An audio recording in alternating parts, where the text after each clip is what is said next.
Bien, en esta sesión vamos a hablar de una forma bastante básica de los modelos de regresión. Son métodos un tanto más complejos que lo que hemos visto hasta este momento, que podría ser la prueba de T, el chi cuadrado, porque cuando se aplica un modelo de regresión se necesita entender muchos estadísticos que están relacionados, que nos hablan de cuál es la capacidad para explicativa de estos modelos y si se cumplen ciertos supuestos, que anteriormente también ya hemos evaluado el cumplimiento de supuestos, por ejemplo, para las pruebas de T-Student. Ya les comenté en algún momento que hay estadísticos que se consideran paramétricos y no paramétricos, y se deben de evaluar, además de eso, otros aspectos como podría ser la homoscedasticidad.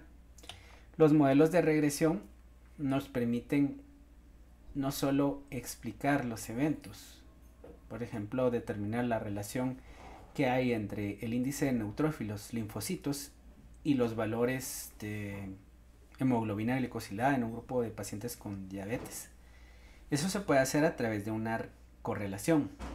Sin embargo, poder predecir el valor que va a tener de porcentaje de hemoglobina glicosilada un paciente diabético con relación a sus valores de índice de neutrófilos linfocitos, eso ya solo se puede hacer a través de un modelo predictivo. ¿Y qué son los modelos predictivos? Los modelos de regresión.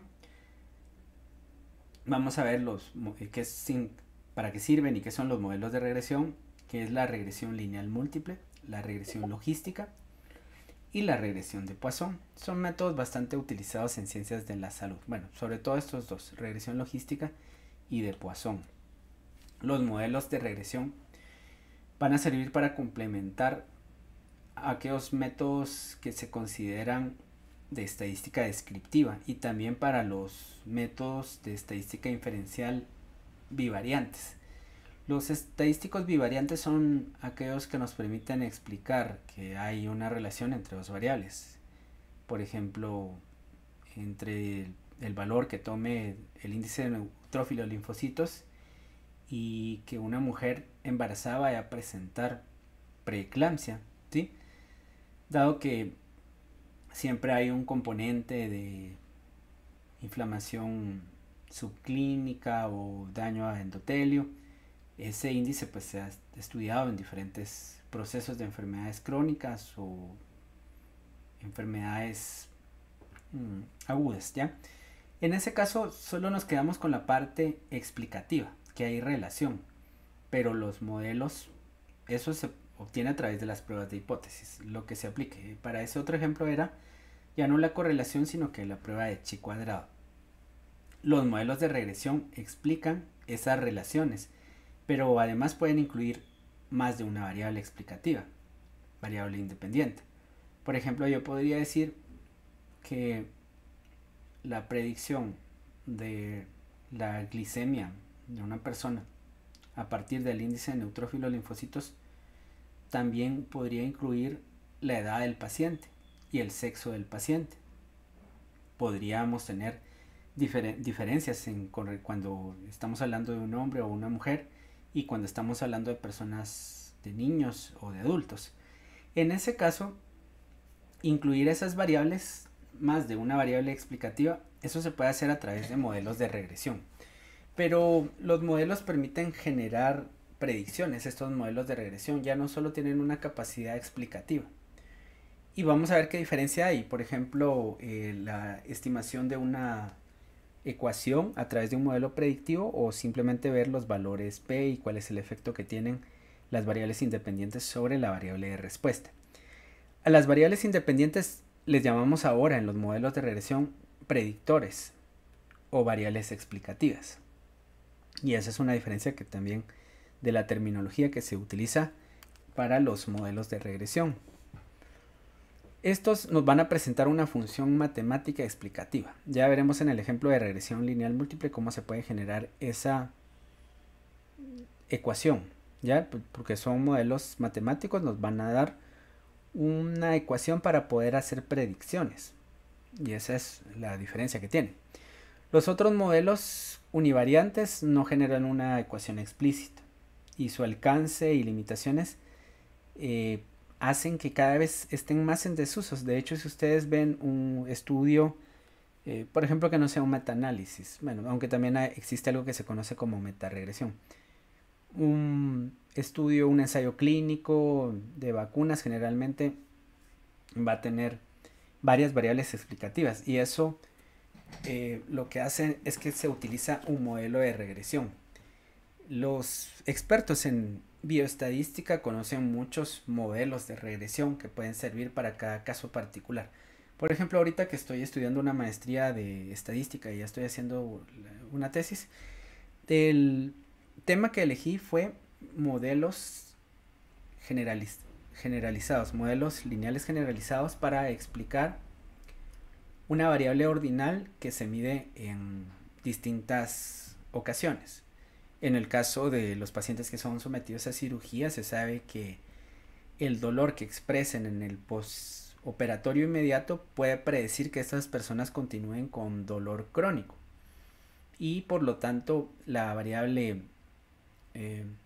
EVA o escala visual análoga es una variable débil, es una variable ordinal y muchas veces es menos que una variable ordinal, no es un número, a pesar de que tenga clasificaciones que van de 0 a 10, realmente esto es más subjetivo.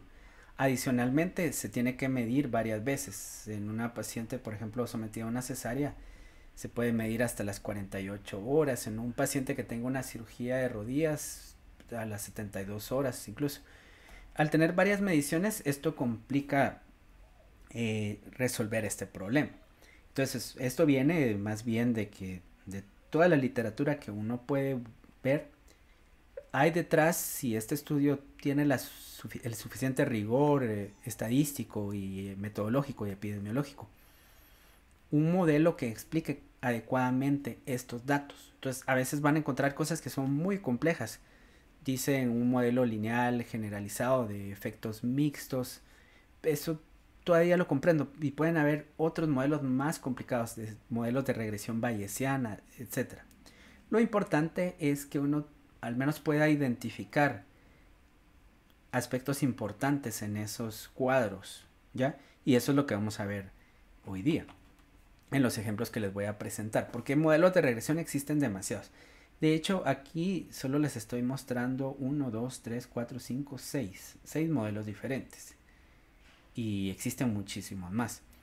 ¿Cuáles son estos modelos de ejemplo? Algunos modelos más usuales, dicen. Bueno, la regresión lineal múltiple, todos ellos se van a clasificar respecto a la variable de respuesta. ¿Cómo es la variable de respuesta? Si la variable es una variable EVA, como la que yo les presentaba de ejemplo, entonces así vamos a saber qué modelo de regresión necesita, si es uno de estos o alguno que no esté por acá. Bueno, si la variable es una variable numérica, como podría ser el porcentaje de grasa de una persona a partir de su alimentación, de su peso, por ejemplo. Entonces, cuando la variable a predecir es una variable numérica, es de razón y es continua, se utiliza la regresión lineal múltiple. Si quiero predecir la glicemia de un paciente, entonces voy a usar un modelo de regresión. Pueden haber algunas variaciones, como puede ser la regresión no lineal o la regresión no paramétrica, pero en términos generales estamos pensando de una variable numérica que se va a predecir. Los predictores pueden ser cuantitativos, debe haber al menos un predictor cuantitativo, pero también se pueden incluir predictores cualitativos. Si lo que queremos predecir es siempre una variable numérica y es de razón también, pero ahora es discreta, por ejemplo un conteo, el número de días que va a requerir un paciente con coronavirus para recuperarse, dado que fue vacunado, y todavía incluimos dentro de la vacunación el tipo de vacuna que recibió. Es como la variable es numérica, pero es un conteo, ¿verdad? Los días de estancia hospitalaria. O podrían ser el número de abortos que va a tener un grupo de mujeres que tienden a ser 0, pero puede haber 1 o 2, ¿sí? Eso, como son conteos, se va a utilizar lo que se conoce como el modelo de Poisson. De esta también hay algunas otras alternativas, como podría ser un Poisson con sobredispersión, una regresión binomial. Esto se los digo porque esto está quedando grabado este video, lo pueden consultar, en algún momento están leyendo algo de algún artículo de revista donde habla de estos modelos, regresión binomial negativa, entonces al menos ya tienen la idea que se refiere a conteos. Luego estaría otras variables que ya no son numéricas. Aquí, a partir de acá ya no son numéricas, pues, las variables categóricas, por ejemplo las dicotómicas. Una persona muere o no muere, un paciente con shock séptico que entra al intensivo de adultos puede o no morir. Esa es una variable categórica, es nominal y es dicotómica. Se puede predecir eso a partir de sus niveles de lactato, por ejemplo, y de si tiene un diagnóstico de VIH o si tiene además coronavirus. Esto se conoce como regresión logística dicotómica. Como vemos, la variable dependiente o la variable respuesta es dicotómica, pero sus predictores pueden ser de cualquier tipo. Puede ser una mezcla de numéricas, categóricas o numéricas y categóricas. En el caso de que la variable siga siendo categórica, pero ahora tiene más categorías, por ejemplo, las complicaciones que puede presentar después de su recuperación un paciente con coronavirus, que podrían ser mialgias, cefalea, cambios hemodinámicos, qué sé yo, dermatitis, complicaciones pulmonares, neurológicas. Como son varias posibles respuestas, eso es una variable politómica. O las infecciones oportunistas que podría tener un paciente con VIH. Ya, entonces, o las complicaciones de una cirugía de rodilla. Ya, todo eso. Todo eso entonces va a ser politómico. Lo que se usa es la regresión logística multinomial. ¿No? Luego estaría una variable que puede tener un orden. Sigue siendo categórica, pero es ordinal. Por ejemplo, el grado de trauma craneoencefálico que podría presentar un paciente si es que tuvo un accidente automovilístico y él iba en moto o iba en carro, qué sé yo. Bueno, entonces todo eso, como es una variable ordinal, entonces esa es una regresión logística ordinal. Por otro lado, también hay otras variables que son un tanto más complejas, que se les llama de tasa o de tiempo al evento. Por ejemplo, yo puedo medir si un paciente con una hepatopatía crónica muere o sobrevive y medir el tiempo de seguimiento. Cuando se evalúa un evento, pero además se mide el tiempo en el que se le ha seguido a la persona, entonces esto se va a modelar a través de una regresión de Cox, que son análisis de supervivencia. Estos estudios de estos, pues hay otras alternativas, como les digo, podrían encontrar algo diferente. Una regresión de Weibull también sirve para poder hacer estos análisis de supervivencia. No siempre pues tiene que ser la variable muerte, puede ser también el tiempo en el que se encuentra una metástasis después de que se haya diagnosticado una neoplasia, o el tiempo en el que podría haber una activación de una neoplasia después de que se considera que el paciente estaba curado. Son eventos que ocurren y se está midiendo el tiempo, ¿no? Entonces todo eso es regresión de tiempo al evento, que comúnmente se le llama de supervivencia, pero puede servir para evaluar también eventos que no son precisamente la muerte. Aquí tenemos entonces 6 ejemplos de modelos de regresión y les hablé también de algunas alternativas que se pueden encontrar en la literatura que también son usuales. Eso de regresión binomial, regresión de Weibull también son cosas más utilizadas, que yo les fuera a hablar de otra cosa muy diferente.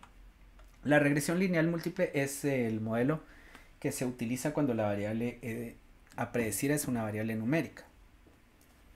Y uno puede pensar que las correlaciones es un método para evaluar la relación entre las variables, pero recordemos que las regresiones tienen la capacidad de predecir o de explicar el modelo utilizando varias variables a la vez. Esa es la diferencia que tiene.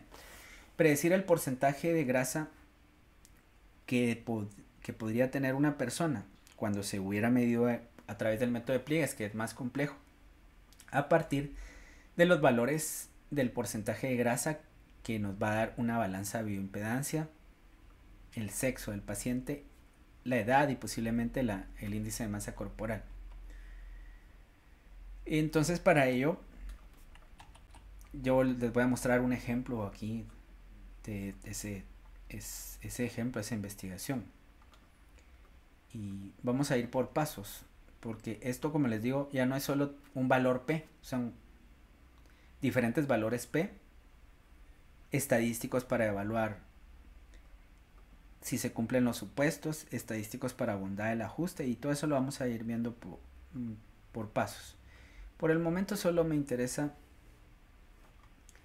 este cuadro explicativo. El porcentaje de grasa medido a través del método de pliegues lo quiero explicar a partir del porcentaje de grasa medido por bioimpedancia. Aquí hay una relación, ¿ya? Pero esta relación yo la puedo estudiar antes con un gráfico. Porcentaje de grasa de pliegues y bioimpedancia. Aquí está. Es una relación más o menos lineal, aunque aquí vemos de que en algún momento no hay desviaciones de la linealidad, y esto lo podemos tomar en cuenta para poder crear un modelo de regresión no lineal, ¿ya? Eso podría ser una idea, pero por el momento vamos a probar el modelo más sencillo, que es el de regresión lineal. Ya sabemos que a medida que aumenta el porcentaje de grasa que mide la bioimpedancia, obviamente va a aumentar el porcentaje de grasa de pliegues. Este que está en azul es el modelo teórico. Es una ecuación que ya no es recta, es una ecuación no lineal. Bueno, pero lo que tenemos acá es un modelo teórico, y la distancia que hay entre el modelo teórico y cada una de las observaciones, que son estos puntos, a eso le vamos a llamar residuales, y lo vamos a ver más adelante cuál es, para qué nos sirve eso. Ya, esos son los residuales. Pero el modelo de regresión que está acá, que es una regresión lineal simple porque solo tiene una variable, nos dice que el porcentaje de grasa según bioimpedancia es un predictor significativo, o sea, sí tiene una capacidad predictiva significativa para predecir el porcentaje de grasa según pliegues. El estadístico de T es el estadístico del efecto de la pendiente, y veremos después por qué se llama así, y tiene un valor positivo. Por el momento solo nos interesa que tiene un valor positivo. Esto quiere decir que a medida que aumenta la grasa bioimpedancia, obviamente va a aumentar la grasa según pliegues. Lo que se estima acá, a partir de estos puntos que ya se están viendo acá en la gráfica, es un modelo lineal que pasa en medio de los puntos, porque también podría ser este modelo o este otro modelo, pero de estos modelos, el A, el B y el C, el mejor es el C, porque la distancia que hay entre los puntos, que son los residuales, en conjunto, hablemos de una suma de residuales, es más pequeña que la distancia que hay entre este modelo A o este B que está acá y las distancias de cada uno de sus residuales. Si podemos cuantificar todas esas distancias, vamos a tener una mayor suma de distancias residuales de los modelos A y B con el modelo teórico que con el modelo C. Adicionalmente, estoy tratando de explicarlo de la forma más sencilla que se pueda, porque es un tema, no es que sea complejo, pero tiene que ver mucho con ecuaciones y todo eso. Vamos a tener aquí este modelo. Este modelo que está acá tiene el eje Y y el eje X. Se está midiendo la variable X, que es el porcentaje de grasa según bioimpedancia, y en el eje Y la grasa según pliegues. Yo quiero predecir esto a partir de los valores de esto. Se crea una ecuación de la recta que es de la forma Y promedio es igual a X más B. Después de hacer todos los cálculos, se llega a una ecuación parecida a esta. A, que es la pendiente, es este ángulo que está acá, ¿sí? que tiene que ser diferente de 0, porque si fuera igual a 0, la línea sería horizontal. Y puede cambiar X todo lo que quiera, pero Y no se inmuta, sigue igual, ¿verdad? Entonces, por eso la pendiente tiene que ser diferente de 0 para que la variable tenga alguna capacidad predictiva. Y este B es el valor en el eje Y de donde sale la ecuación. En algunos casos, como en este ejemplo, el B es igual a 0, entonces solo nos queda una ecuación de Y es igual a X, porque este coeficiente, que es el intercepto, es igual a 0, sale de 0. Bueno, entonces ahora voy a incluir otras variables, por ejemplo el sexo. El sexo es una variable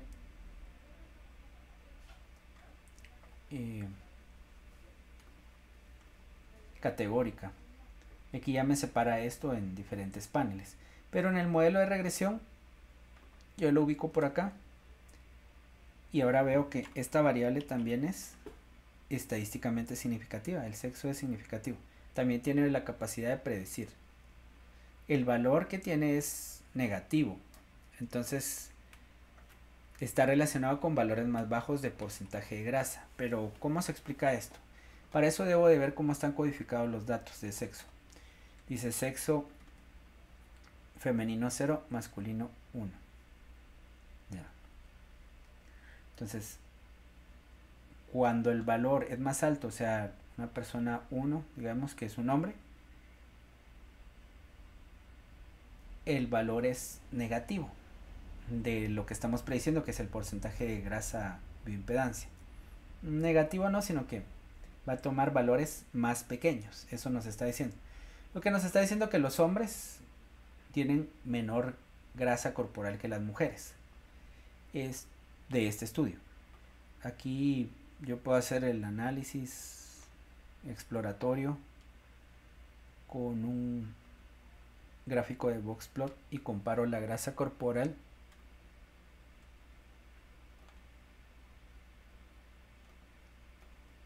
según sexo.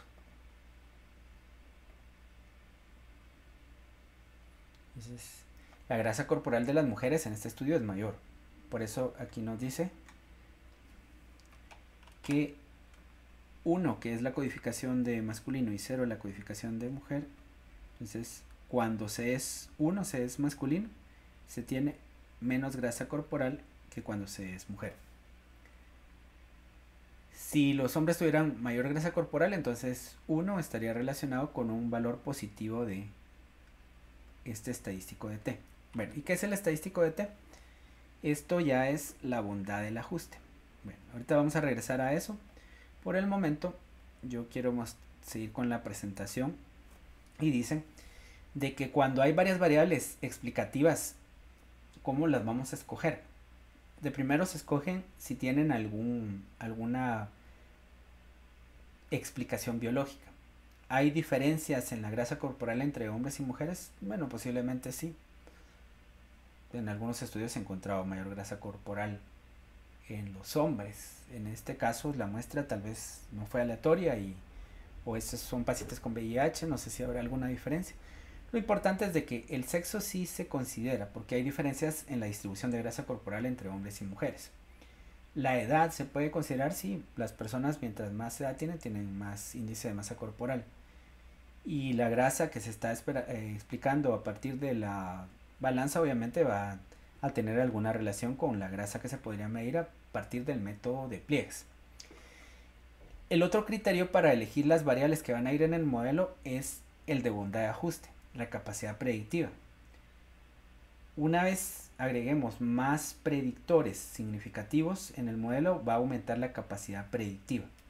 Si yo quiero predecir, por ejemplo, si un paciente con coronavirus va a morir o no cuando está en intensivo y tiene ventilación mecánica, podría fijarme en sus valores de marcadores bioquímicos de inflamación sistémica.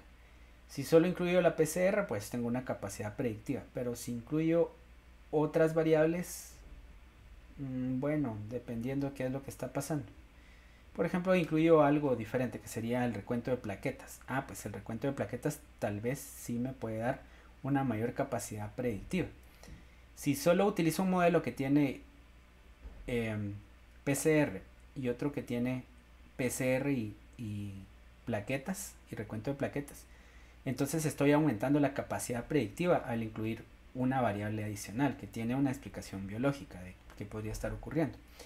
Entonces resulta que esto es lo que se hace siempre. Ver más variables explicativas nos da mejor capacidad predictiva. Pero existe otro criterio. Hay muchos criterios. Aquí solo estoy simplificando con 3 criterios. El otro es el de la parsimonia. El modelo más sencillo, el que tiene menos variables, o el modelo lineal, se debería elegir. Si, por ejemplo, aumenta la capacidad predictiva al incluir el dímero D en ese modelo, pero el dímero D me va a explicar casi lo mismo que la PCR, entonces si estoy aumentando la capacidad predictiva estoy volviendo esto más complejo. ¿Y por qué lo vuelvo más complejo? Ahorita lo van a ver a través de la ecuación que voy a generar. Ya voy a incluir ahora en el modelo una nueva variable que es la edad del paciente. Entonces ahora ya tengo porcentaje de grasa, edad y sexo para predecir la grasa que me daría el método de pliegues. Y aquí está la ecuación. Bueno, esto no era esto que está acá. Ok, entonces ahí está la ecuación. ¿Y dónde está la ecuación? Bueno, pues la ecuación se construye así. El valor de Y, que es el valor promedio del porcentaje de grasa según pliegues, va a estar dado por 10.3, que es el intercepto, más, aquí los estoy encontrando, donde dice estimado, .549, el punto 5 lo voy a poner para simplificar, un solo decimal, menos 5.0. Perdón, esto va a estar, este punto 5 va a estar multiplicado por el porcentaje de grasa según bioimpedancia. Esto le vamos a poner X.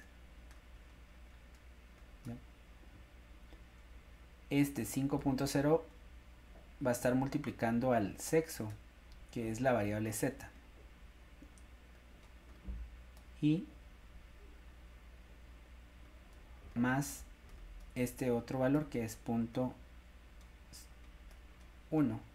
que va a estar multiplicando a la variable W, pensemos, que es la edad. X, Z y W, la edad. Bueno, ahora cómo se usa esta ecuación. Voy a hacer algo sencillo. Aquí tengo entonces una Excel y voy a predecir el porcentaje de grasa que tendría una persona en función de ciertas características. Ya solo voy a copiar los valores que aparecieron en la ecuación. Ahí está, entonces los valores de la ecuación, aquí los copio.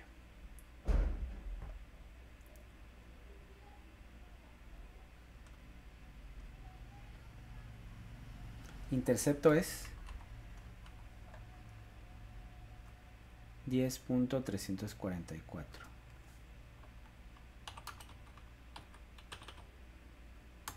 Porcentaje de grasa tiene un estimado de 0.549. Sexo tiene menos 0.5043. Y edad 0.116. Esto va a estar multiplicando a 1.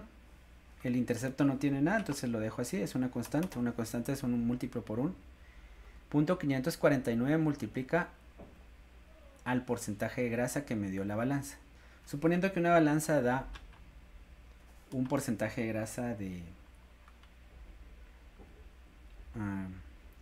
creo que es 30%, no sé si está como 0.30 o 30, después lo veré. Sexo masculino, como estaba codificado 0 o 1.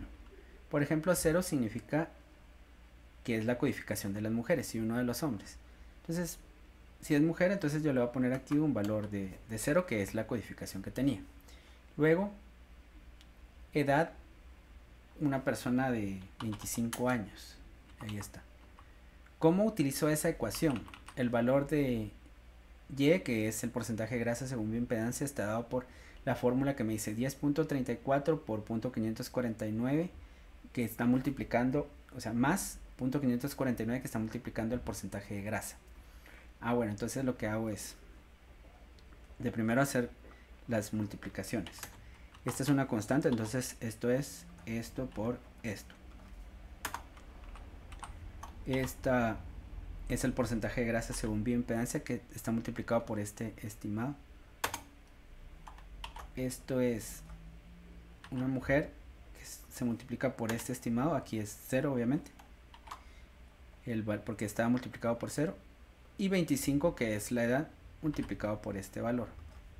Ahora yo sumo todo lo que está acá.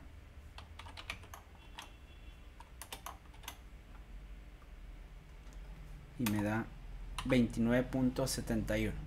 Esto nos está diciendo que si una mujer de 25 años tiene un porcentaje de grasa del 30% que le midió la balanza, seguramente si le hubieran hecho el procedimiento a través de pliegues tendría un valor de 29.71%. Ahora veamos otro ejemplo. Si fuera un hombre de 42 años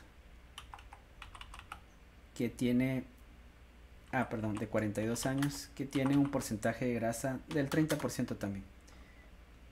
El porcentaje de grasa que le daría este método de pliegue sería del 31%. Bien, entonces así es como se usan las ecuaciones. Como se dan cuenta, lo que les decía de parsimonia, si tengo más términos en la ecuación, es más complicado el cálculo. No solo de las predicciones, sino que poder hacer el modelo matemático lleva más cálculos. Entonces se espera que se utilicen ecuaciones que tengan menos variables, ¿ya? Ese sería el primer ejemplo. Luego pues no hemos terminado con la regresión lineal, porque sí tiene bastantes cosas que vamos a revisar acá. Y esa regresión lineal también nos está diciendo que va a tener estimadores de bondad de ajuste. Y el primero es el R cuadrado. El R cuadrado va de 0 a 1. Mientras más se acerca a 1, tiene el modelo mayor capacidad predictiva. Quiere decir que el modelo es mejor. En ciencias biológicas, con que tenga un valor de 0.5 mayor a 0.5 o mayor a 0.6, se dice que es un buen modelo. Luego estaría el F para el análisis de varianza. Es una prueba de hipótesis que se aplica para el modelo, para las fuentes de variación del modelo. Y nos dice la hipótesis nula que el modelo no explica la variabilidad y por lo tanto no sirve para realizar predicciones. La hipótesis alternativa me dice que sí puede explicar la variabilidad y por eso sí sirve para realizar predicciones. Entonces el F de esa prueba estadística se tiene que rechazar, tiene que ser un valor menor a 0.05 para decir que el modelo es bueno. Y la prueba de hipótesis de las pendientes, donde ya entendíamos que si la pendiente era horizontal, o sea no había pendiente, era igual a 0, entonces esto no tiene capacidad predictiva y esto sí. Entonces la hipótesis nula dice que la pendiente es igual a 0 y la alternativa de que es diferente de 0. Por lo tanto, se debe de rechazar la hipótesis nula, aceptar la alternativa. Tiene que haber un valor P menor a 0.05. ¿Dónde vemos esto? Pues esto ya lo vemos acá. Yo pido acá el R cuadrado y el test de F. Entonces aquí están los tres. R cuadrado es de 0.696. Tiene este modelo la capacidad de explicar la variabilidad de los datos en un 70% casi. Está bien, en términos biológicos dice que está bien. Es un modelo que sí está explicando una buena parte de la variabilidad. El F que está acá tiene un valor P estadísticamente significativo. Habíamos dicho que este P del F debía de rechazar la hipótesis nula. Esto significa que el modelo sí tiene una capacidad predictiva. Y finalmente los valores P de la pendiente de cada término de cada predictor. El porcentaje de grasa tiene una pendiente diferente de 0. Por eso es un predictor. El sexo tiene una pendiente diferente de 0, por eso es un predictor significativo. Y la edad tiene también una pendiente diferente de 0. Entonces la pendiente es así, ¿verdad? No sé qué tan pronunciada está, pero es diferente de 0. ¿Ya? Luego estarían otros criterios como el criterio de Akaike, el criterio de Bayesiano. Esto es de la pérdida de información. O sea, hay modelos que tienen diferentes modelos. Yo puedo decir, bueno, de estos modelos voy a probar uno que solo tenga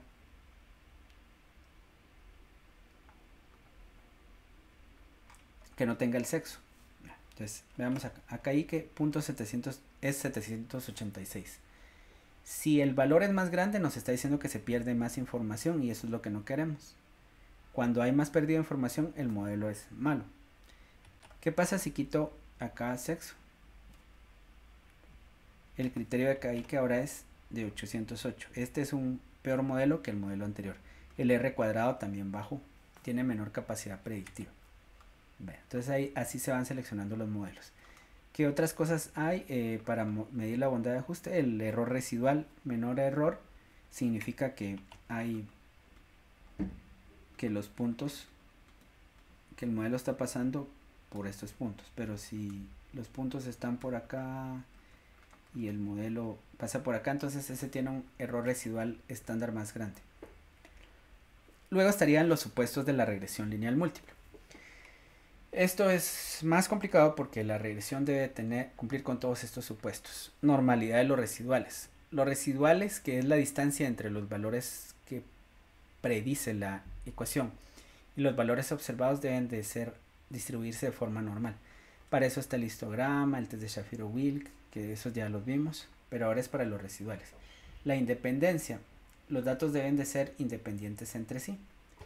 Eso quiere decir que, por ejemplo, para los datos de la cantidad de pacientes activos de coronavirus de cada día, esos datos están correlacionados porque, por ejemplo, la cantidad de pacientes activos hasta el día de hoy depende de la cantidad de activos del día de ayer. Depende también de las muertes y de los recuperados, pero en cierta manera son datos correlacionados.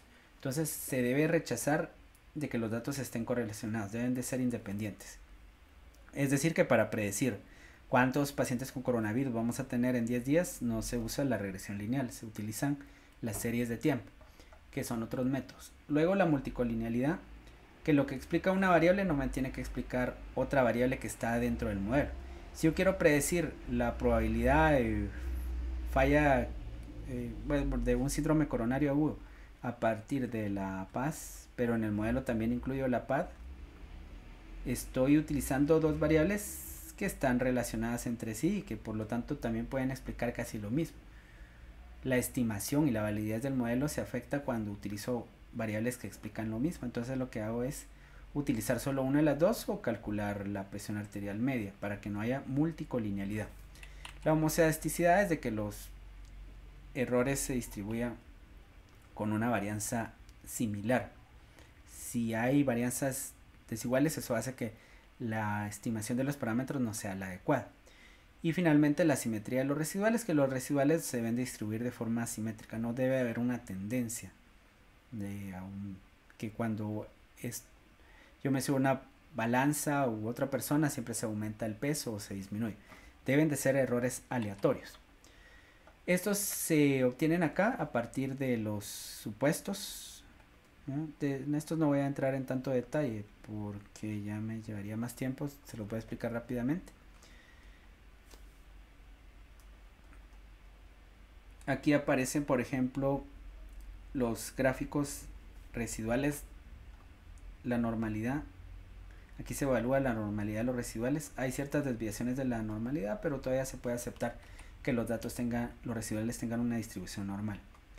La heterocedasticidad, que es lo que no queremos que haya, se evalúa por este test de Bruch-Pagan. Este valor P debe ser mayor a 0.05 y de hecho sí lo es. Entonces no hay heterocedasticidad. La varianza de los residuales se mantiene constante. El valor P de Shapiro-Wilk para la normalidad de los residuales no está rechazando la hipótesis nula. Los datos más o menos se distribuyen de forma normal, sus residuales. el test de Durbin-Watson, que tiene un valor P, que la hipótesis nula me dice que los datos están, que la autocorrelación es igual a 0, que la autocorrelación es igual a 0 y eso es lo que espero. Y la hipótesis alternativa, que la autocorrelación es diferente de 0, que es lo que no quiero. Entonces este valor P no rechaza la hipótesis nula, por lo tanto se concluye que no están autocorrelacionados. Y finalmente el PIF, que es el factor de inflación de varianza, que no debe ser mayor a 4 o mayor a 5, bueno, es un valor de 1. ¿Qué nos está diciendo eso? De que lo que explica una variable no la está explicando otra. Por ejemplo, si yo incluyera aquí el índice de masa corporal, el índice de masa corporal y el porcentaje de grasa casi explican lo mismo. Entonces vean, lo que ocurre es de que se aumentó el coeficiente de inflación de varianza. Entonces, aunque no sea mayor a 4, de todos modos tenemos ese modelo donde hay multicolinealidad, aunque sea poca multicolinealidad, pero hay. Bueno, entonces esto explica casi lo mismo que esto, entonces por eso lo quito. Bien, como ven es bastante complejo, se comparan modelos, pero ya aprendieron a hacer la interpretación de estos estadísticos. El T, que tiene valores positivos o negativos, y el valor P, para identificar cuáles son los predictores significativos. Luego existe lo que se conoce como la regresión logística. Bueno, esta también es la regresión no lineal. La relación que hay entre la creatinina y la tasa de filtrado tiene una relación no lineal, ¿verdad?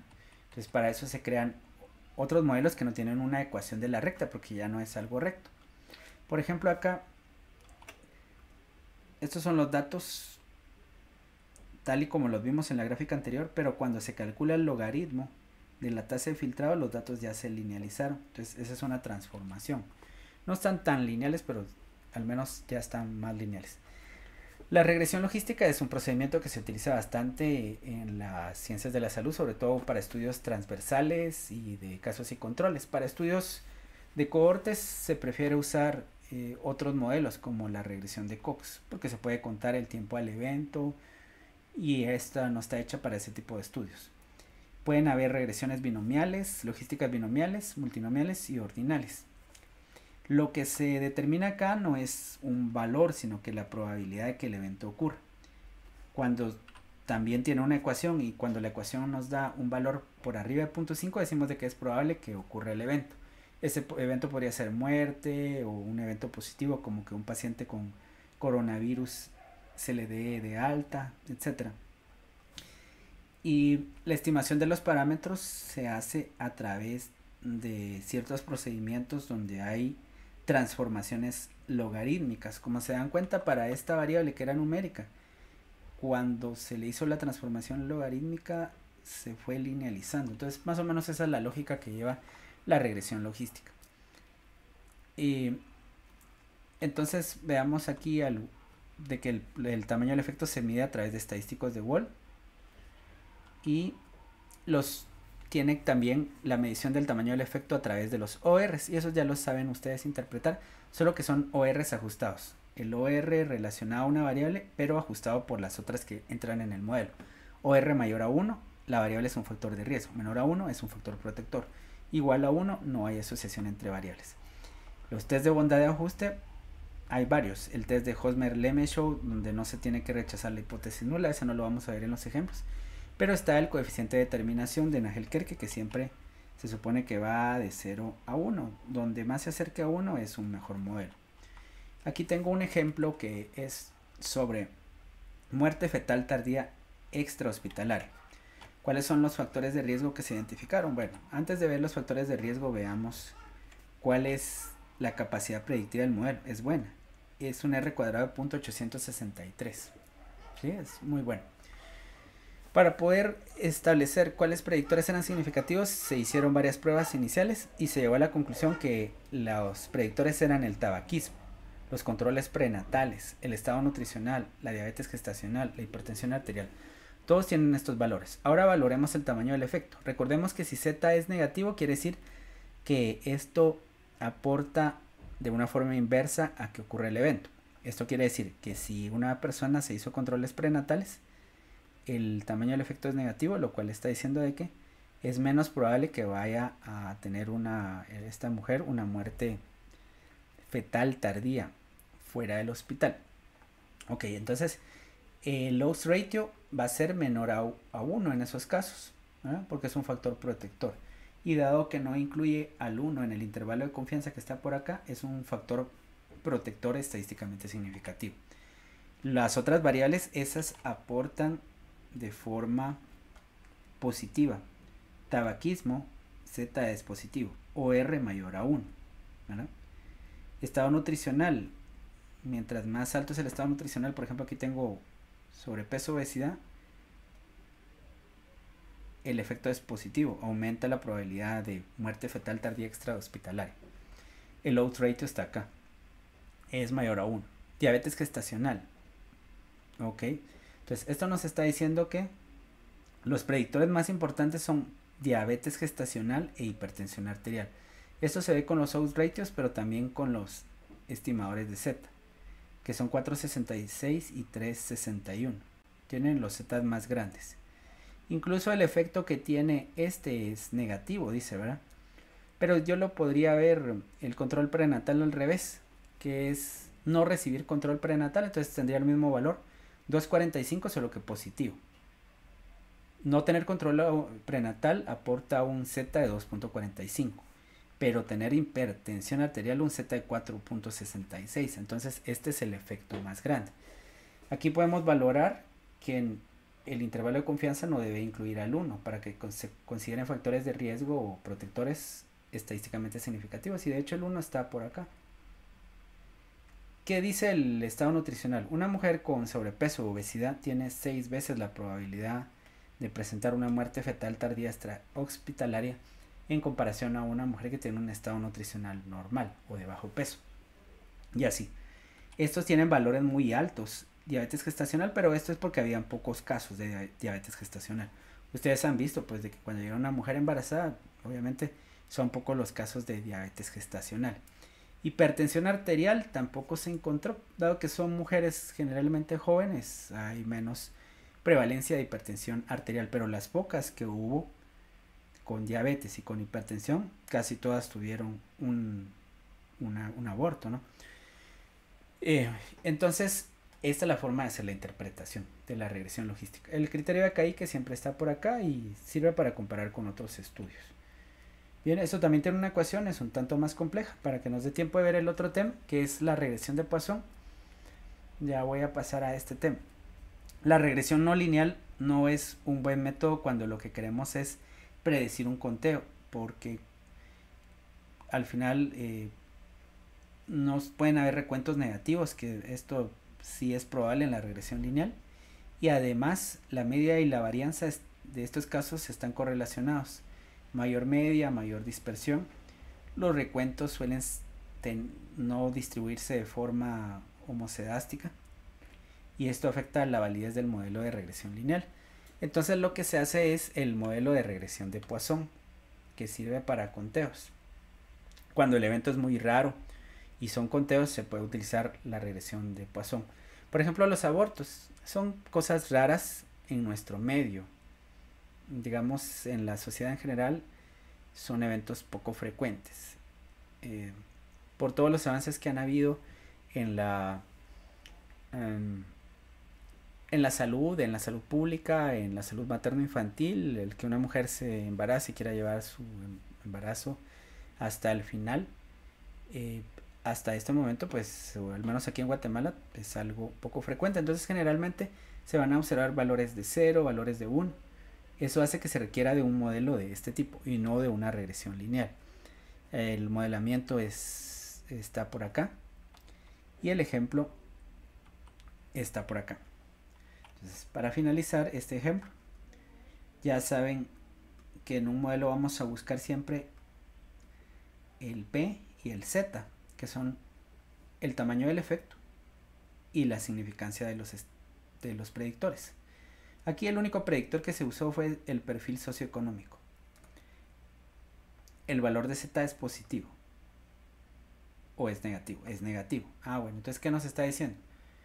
Que una persona con un mayor perfil socioeconómico, esta es una escala que se hizo si la persona tenía, por ejemplo, acceso a agua potable, educación básica al menos, electricidad, todas esas cosas. Mientras más tenía una mayor puntuación de un perfil socioeconómico, eso está relacionado con menos conteos de aborto, para decirlo de la manera que debería decirse.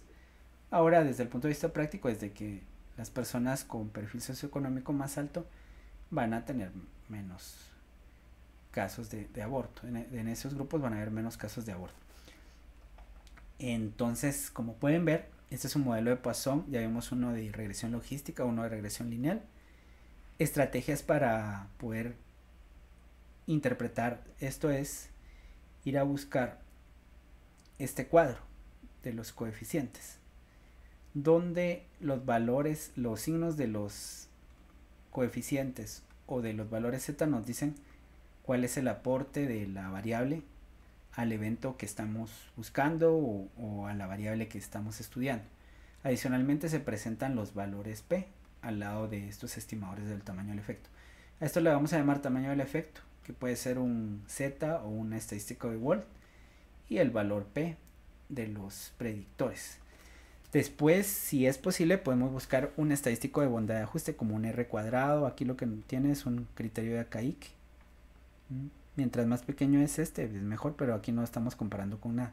La devianza también es, mientras devianza es como un tipo de variación que hay entre el modelo que me explicaría todo, que es el ideal, y el modelo que yo tengo. Entonces también tienen que ser valores más pequeños. Pues ya vimos identificar el efecto de los predictores, qué predictores son significativos, cuál es la capacidad predictiva del modelo. Y de ahí ya podemos buscar más cosas. Bueno, con esto he terminado el contenido de esta clase.